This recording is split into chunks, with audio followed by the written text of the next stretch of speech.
ตัวบริเต็มโคกเนาะโอ้สมัดครับ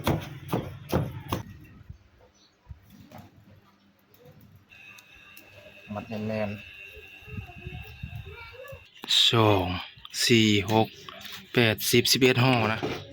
กินลาบมันนี่ปลาละเมอ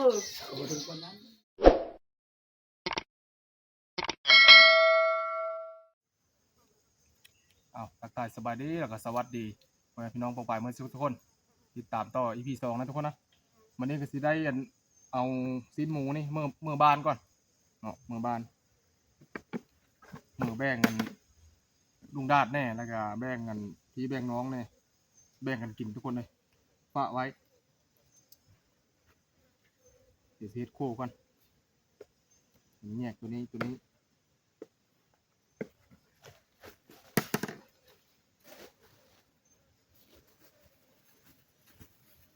นี่หัวมัน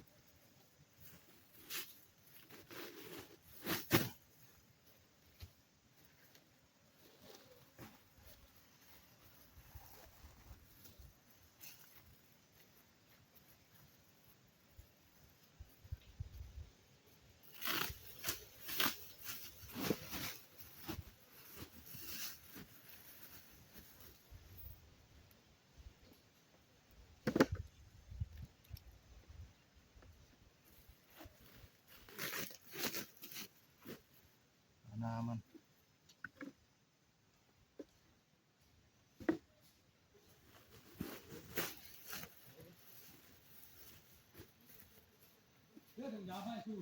ยางเพิ่มเชือกผู้ตรงข้างนี่ฮะเชือกผู้ตรงข้างหาแล้วมันนั่นแหละพยางบ่เชือกต้มหมูน้อยนี่ยางยังไงพูดหายังไงพูดแล้วมันเขาไม่ร้องมีเอามือไว้กินมือไว้กินแล้วยังไงพูดละ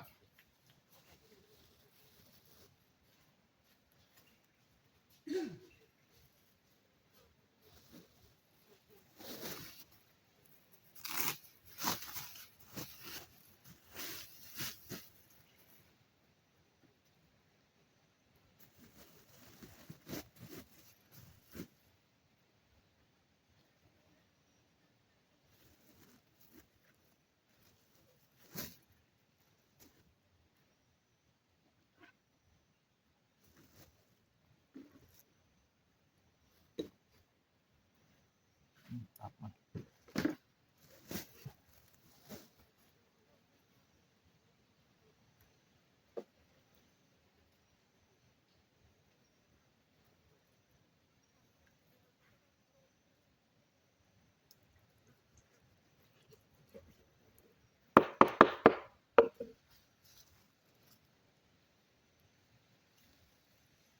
ดีมันก็ต้งใช่ไหมลุงดาดของเรานะดีมัน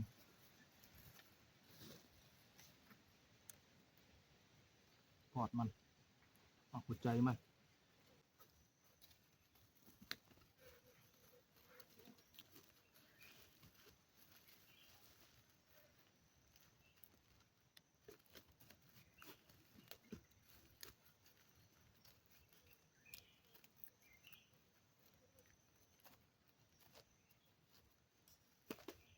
นี่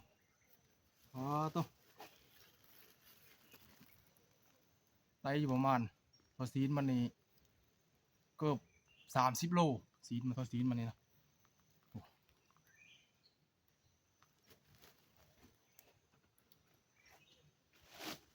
เรียบร้อยทุกคนซีนนั่นก็ปั่นแล้วเรียบร้อยนะผ่านใหม่กลับมันนี่ละเดี๋ยวเพิ่นขี่รถไถผ่านใหม่เพิ่นขี่รถไถมาในบ้านคำศูนย์ขี่รถจักรนะเสียมือก่อนคำ4 โมงเฮ็ดแล้วพอดี4 โมงพอดีผ่านใหม่มือนำลังมือแล้วมือวันนี้ดีกว่ามือเดียวดีกว่าขี่รถไถมือนำลังเพิ่นกระบะคอยาวได้ผ่านใหม่เพิ่นไหน กระบะคอยาวได้ของเพิ่นไหนไปนี่มัดคักนะครับปกติเดินทาง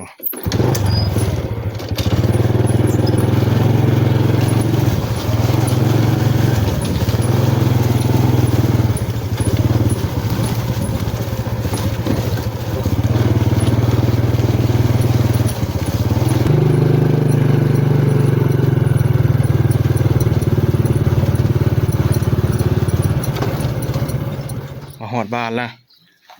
นี่มีเนี่ยของตอนในลุงนาดได้บ่นี่ไหน อะไร ผ่านใหม่เฮ็ดล่ะ ได้มุยล่ะ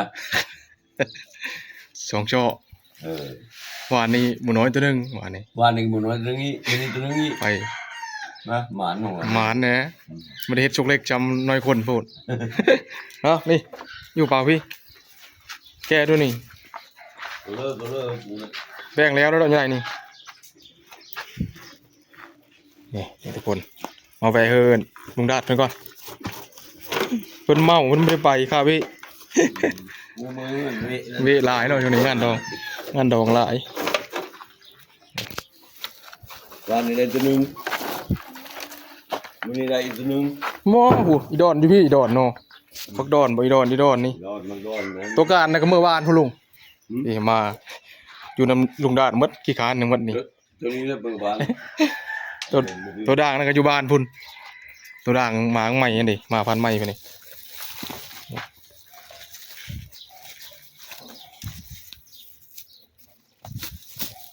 โอ้ลุงดาดนี่ไปว่ะ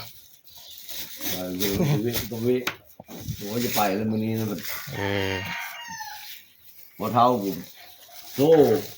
ไปกินข้าวอะไรนี่นะ ปลาเขาเนาะ มาแต่นอนมัน เอ้า ที่ตรงนู้นแล้วนี่เนาะ นี่ใครเบิ่ง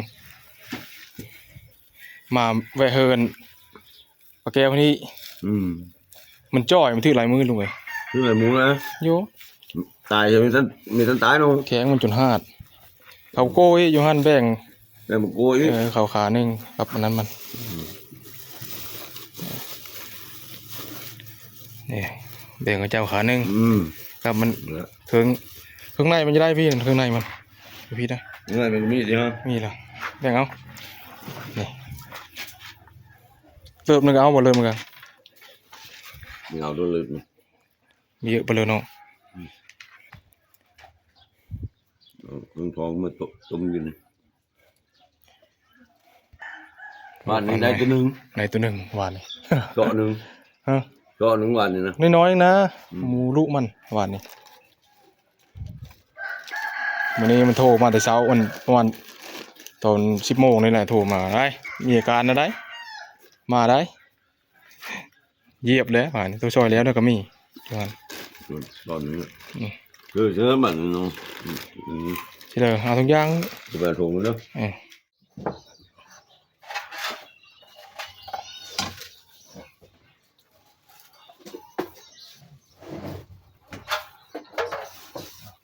มาแยกซีนไว้นะ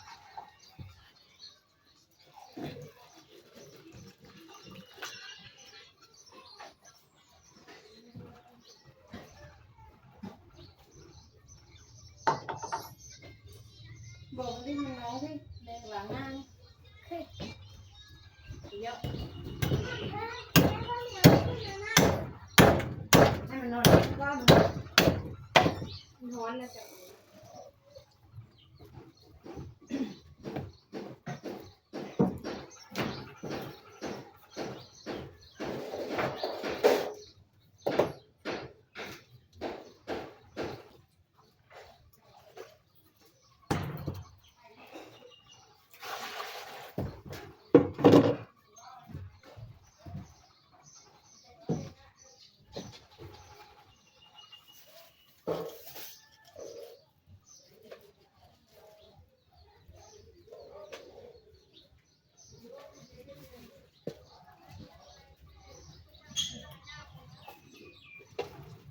đổ khẩy với lời tự cao bộ ăn cùng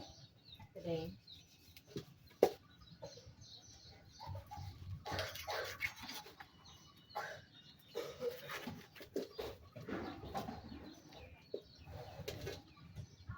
นี่แหละ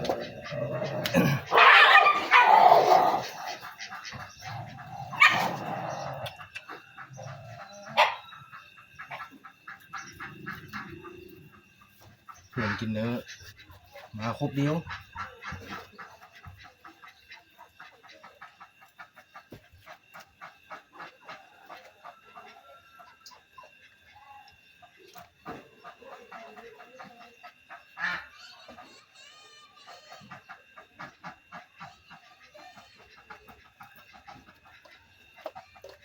สีสันมันเลยเสียดชมนะ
โอ้ทุกคน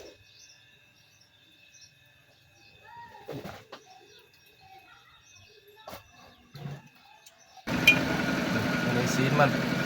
ซีนขามันกับซีนสันมันทุกคนติดเสียดชมนะเสียดชม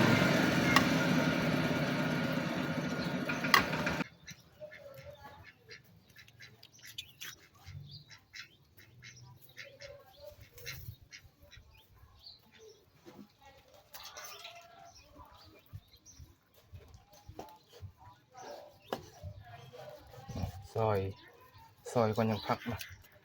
ส้มทุกคนไม่ได้กินส้มหมูถึงแล้วลองมึงก่อน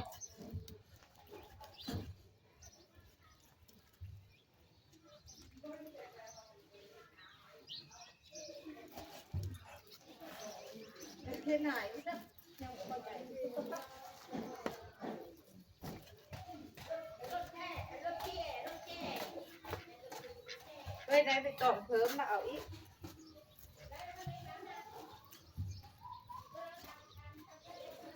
ได้ล่ะเพิ่นอยู่บ่มาเอาเข้าของเพิ่นวะ ซอยก่อน ซอยแล้วก็พักนะทุกคนมันยังกินง่ายนี่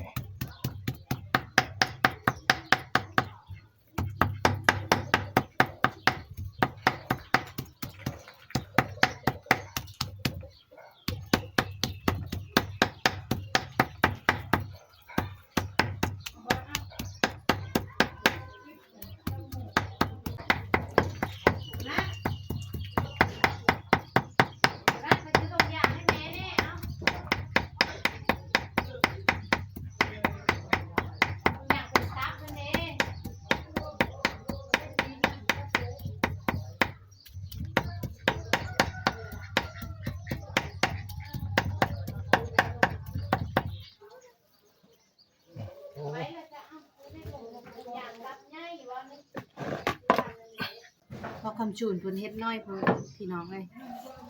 ชาโนก็เลยเอาเพิ่มอีกพอคำจูนเพิ่นเฮ็ดบ่เพื่อเมียเลยเอาเยอะซื่อๆพี่น้องเอาใบตองมาเพิ่มก็เลยเอาซีนเพิ่มอีกเฮ็ดเพื่อหย่ายกันกินพี่น้อง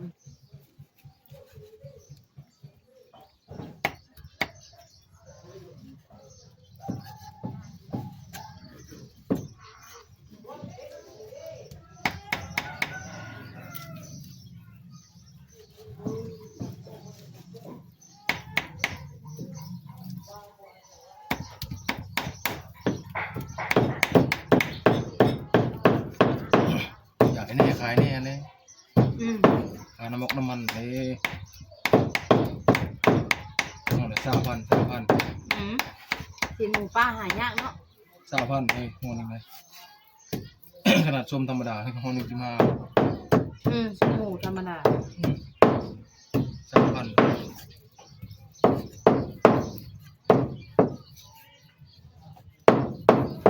บอสนอนแล้ววะ บดยุดน้ำมิ ไข่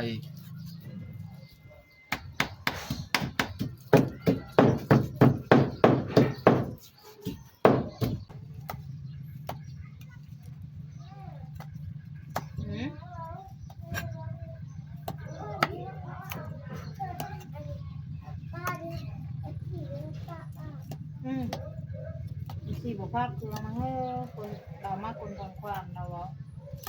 ฝากอีหลามาแน่เราอะ นี่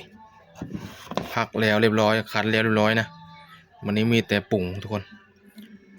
ตำโบชิเคอร์แล้วก็มาตำอีกเท่านึงมาตำให้มันหมุนคักยังมาห่อนะเซฟสโนว์เพิ่นนี่พ่อบอกกระเทียมตื่มอีก อีกก่อนหัวนึง ฮ้อนพี่น้องเลยอากาศฮ้อนฮ้อนเอาเลยแต่ ตัดผมก็น่าจะเย็นแล้วบ่คุณคืนนะผมยาวเลยยาวไวเลยผมมันมีวันศิลป์เนาะเป็นวันศิลป์รับวันศิลป์นั่นเพลงมันตัดบ่ได้เด้อผมมีวันศิลป์ก็ ตัดเปลือกไม่ได้วันชิน หึ ล่ำได้ประมาณจังห่อนี่ได้บอก30วันนั้นนะ บ่ฮอด30เซอะ เฮ็ดห่อน้อยเด้ยังมีพอเดียว ถ้าเฮ็ดเป็นห่อ20,000มันลุ้นเบิ่งว่ามันสิได้จักห่อ 80ห่อ โอ้ ห่อจะปุมือนี่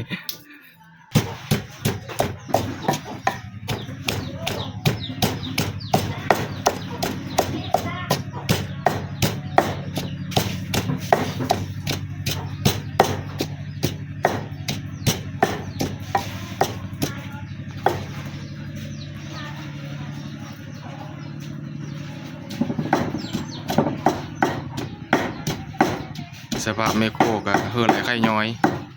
ฮอนหน้าบูดอีก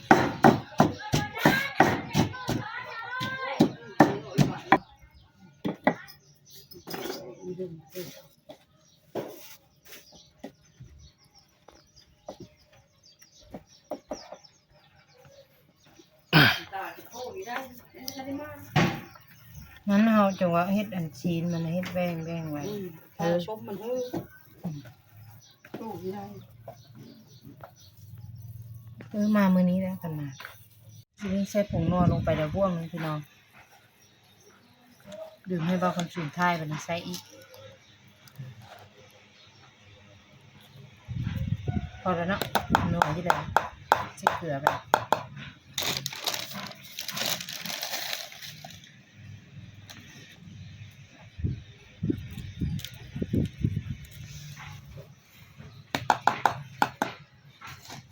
เค็ม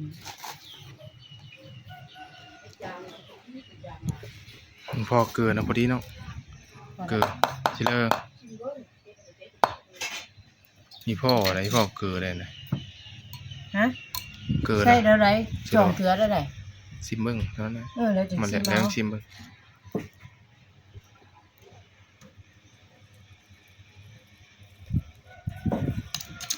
เอาไปเลยเนาะ ใส่หมดเลย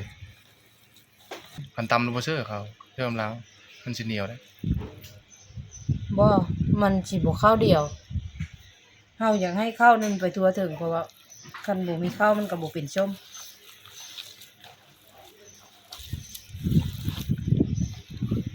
สูตรชโนถามเบิ้งเคยเฮ็ดจักเธอชมหมู่บ้านเมยละเมยเฮ็ดละ ส้มหมูป่าน่ะบ่ได้ชื่อเฮ็ดปานเลยแต่ว่าอันเคยเฮ็ดอยู่ส้มป่าส้มหยังแต่ว่าลักษณะเดียวกันเด้อพี่น้องเอ้ยใส่เครื่องคือเดียวเลย เอามาต บ่คงสิว่าเกลือน้อยตื้มไปทีละน้อยแล้วก็เค็ม ำตัวบริเต็มโคกเนาะ โอ้สมัดครับหอนแบบนี้เป็นไวเนาะก้านหอนพี่น้องส้มก็เป็นไว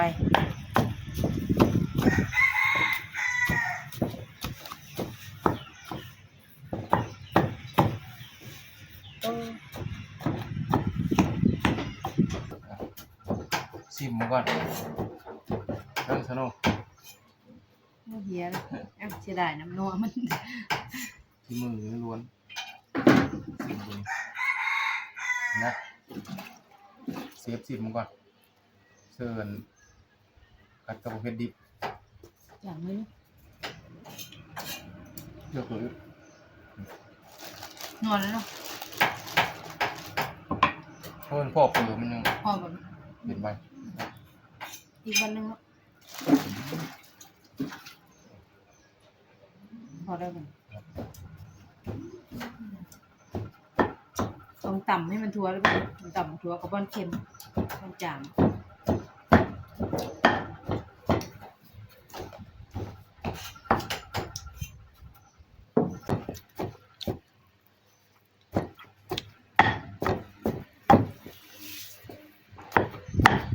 พอละ ครับยันมันเกลืออยู่บ่อนเกลือเป็นหน่อยอยู่บ่อนเป็นหน่อยเสร็จสองก่อน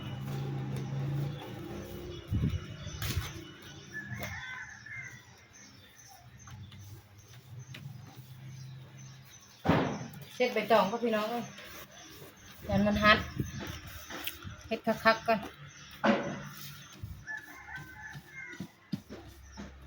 แล้วสูตรแดงด้วนนะสิบ่เช็ดพี่น้อง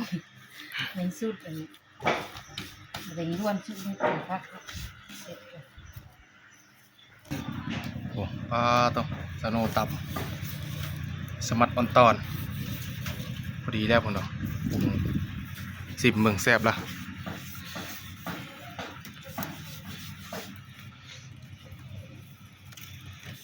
เหิงได้กินเท่านึงเห็ดชมกินเนี่ย ทำนี้เปล่า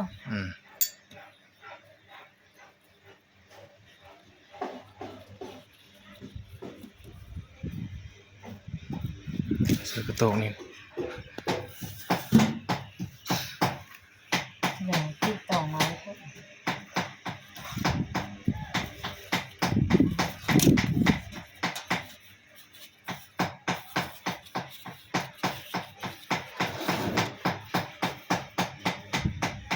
มัดในนี้เปล่า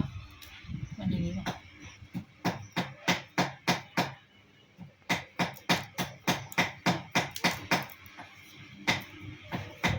จิ๊กต่อเนี่ยครับ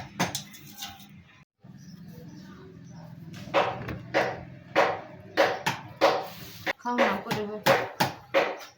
มานดี อย่างห่อผ้าห่อให้กินของเจ้าเป็นประมาณบ้าไปเด้อ ทำอยู่แล้วค่อยหัว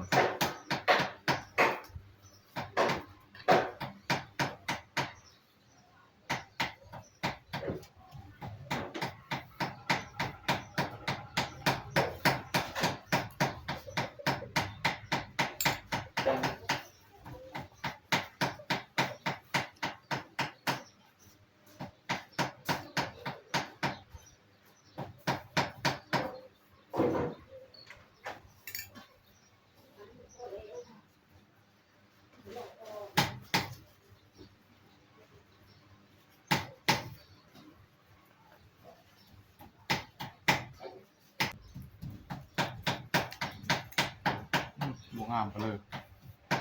หมอสมบักจูน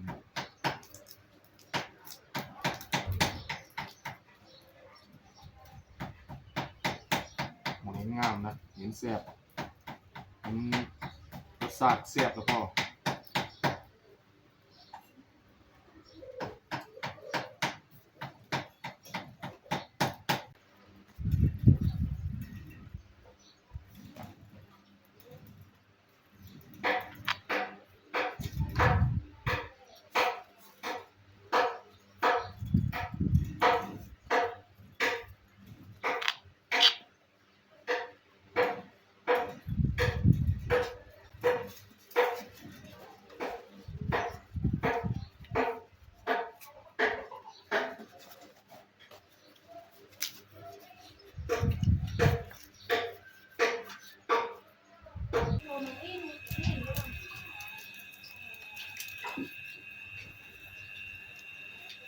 ห่อน้อยห่อใหญ่บัวกันเด้อพี่น้องนี่มัดแน่นๆ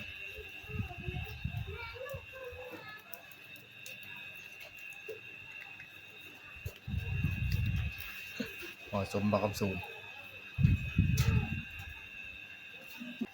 บ ลงมาแล้วเขาเขียนว่าวัดกระตึบนั่นเองพาไปวัดกระตึบปล่อยน้ำนะเนี่ยในเพื่อนๆนะก็ดู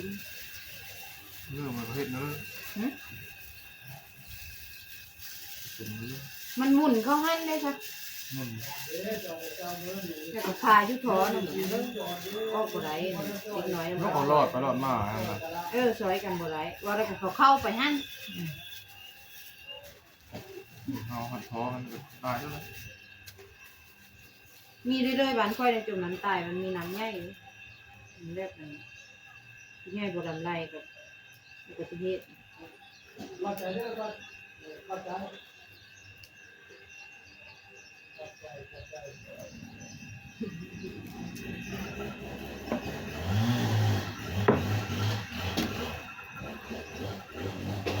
เฮ็ดแล้วนี่น้อยเฮ็ดติดน้ำหนักไปเลยเฮ็ดติดน้ำหนักเอาเสร็จเลยเอามาไง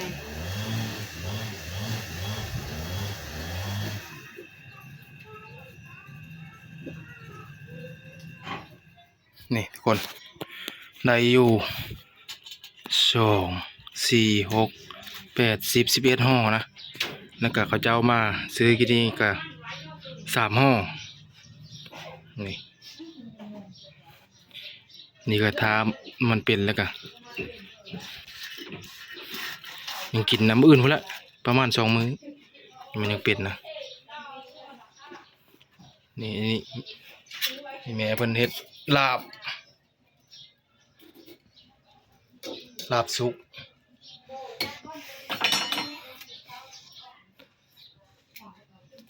ตำแจ่วกับปิ้งกับต้มมันบอกต้มเครื่องในเมื่อคืนก็ต้มไว้นะต้มไว้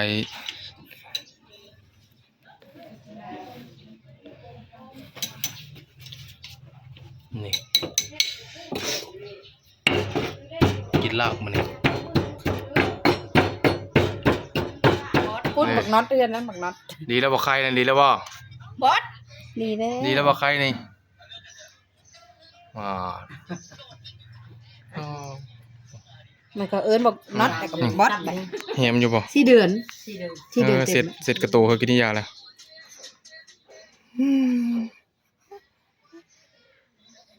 แต่ไม่กินนมกักอินเตอร์ไซ อ้าว ด์ ไข่แน่มานี่ เข้า คืนนี้ไข่แห้ง อยู่น้ำเนาะคือจะเฮาแล้วกินเท่าได้ลงออกเนี่ยแค่ไหนกินนม เจ้า น้ำก็ไม่กินนมน้ำตาลน้ำไม่กินนมจ้าหมอน่ะกินในกลางคืนกินนมแม่ก็เว้นให้กินนม ตาวิซักก็เลยเบิ่งครับเท่าไร หมอนแม่นี่มันบ่ดูดไอ้สนมนอน มาพี่น้องมาลาบหมู เอาคลิปดำนอง นี่ เดี๋ยวคลิป มาเร็วเด้อนี่นี่เราดองยาหรือว่าน้ำไว้หน้าครับเอาบ่ปะทองเอาบ่เราดองยานี่ถึงข้างไหม ถ้าจะจ่อยเห็นเสร็จไปเลยมาอิ่มแล้วก็กินน้ำเด้สามัคคี กินแล้วกินแล้วค่อยกินแล้วแน่มือก็ไม่ กินคือเดียวแหละ ฮะ โอ้ยแล้วมือท่านล้างก็เลย โอ้ยเอาน้ำมาเพิ่มกลมล้างมือนี่ชึ่งมาแล้ว โตขยุกขยุยอยู่นี่โอ้ย ไปล้างน้ำจะได้เอามีพักเอามี แก่ข้าวอ่ะ เรื่องจานเห็นคนน้ น้ำทันเท่าเลยราคามัน ำได้เลยชามาเด้อชาเด้อ ก็จะปกตาก็ยุ่งเหินล้างหมูโนบ้าอย่าเห็นดาหลานเผยจะโซ่ทะเลช่วงเหลวเลย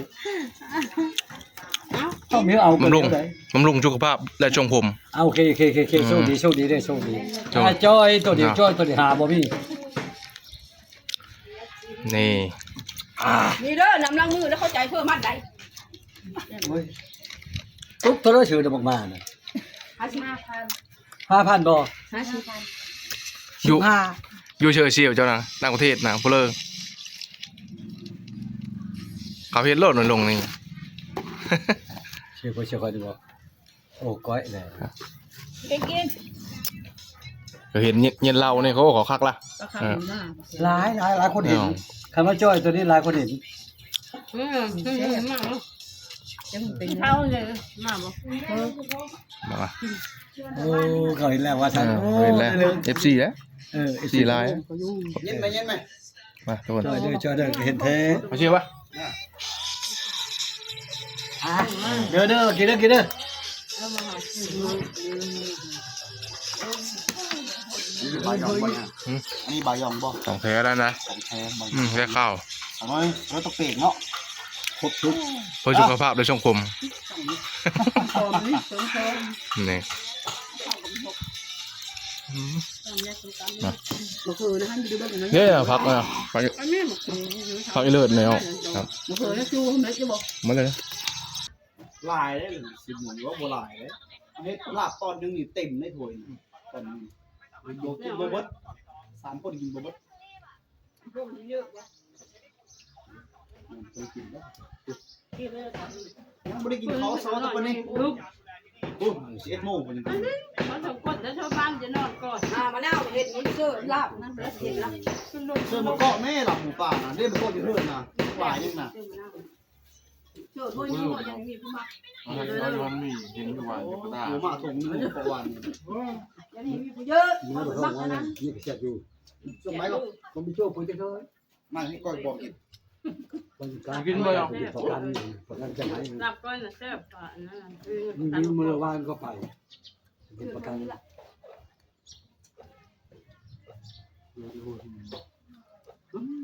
ไปเลย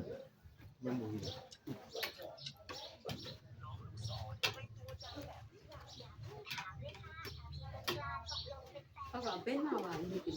มันกิน อย่างว่าดวงดีปั๊บดวงดีนี่หายะได้ดวงนี้บางให้ไปส่งมาหันไปส่งเมื่อเวลาไปส่งกับมือมือไม่พวกมือ นะ เช็ด แต่คนนั้นเตะเนาะ ไปทีเดียวชั่วโมงนึงไปห้องพอเดียวชั่วโมงนึงจบ บางน้อยยังตื่น อันนั้นนี่รัดมันกระจุมแล้วอันนึงเนี่ยขันหน้า เรา ลานตะกะใต้ ทำรู้กับเจ้า เขาลืมที่ไรลืมมัดไว้มัดแดงอีรัดอีรัดอีรัดพอดีนี่ละหอนสุดเข้าไป บ้านนึงอะไรเห็นไหมเนี่ยบ้านนึงเราคนใจในนี้อีกทั้ง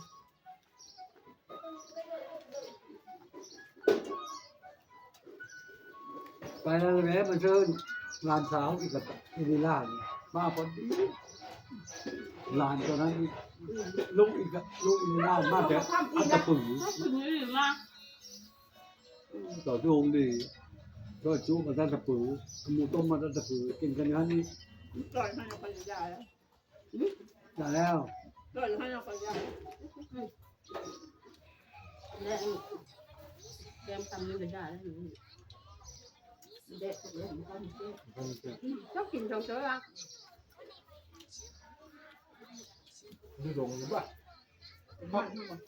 จับเชื้อลงมาหามันสูบเอาซาเย็นมาเฮอนั่นเต็มถ้วยแล้วจักบริเวณที่มันหากินนี่มีจักมันเอามาเฮอมาเลย พอทิ้งมาเลย คืนนี่บ่คืนวานนี่บ่ ฟันเนาะ บ่เฮอหลีเฮอ มันก็เห็นนะฟัน นี้เราอยู่ฝันแล้ว ฟันละมือ ก็ถึงวันนั้นเนาะ มักเมื่อเข่าฟันละมือ ลงมา น้ำมาเฉยบอกอีเลย น้ำลัง น้ำล้างมือแล้วก็ทิ้งไม่ได้ กิน แล้วนี่เนาะก็บังแล้วก็สูดเพราะว่าน้ำล้างมือแล้วนี่เด้อ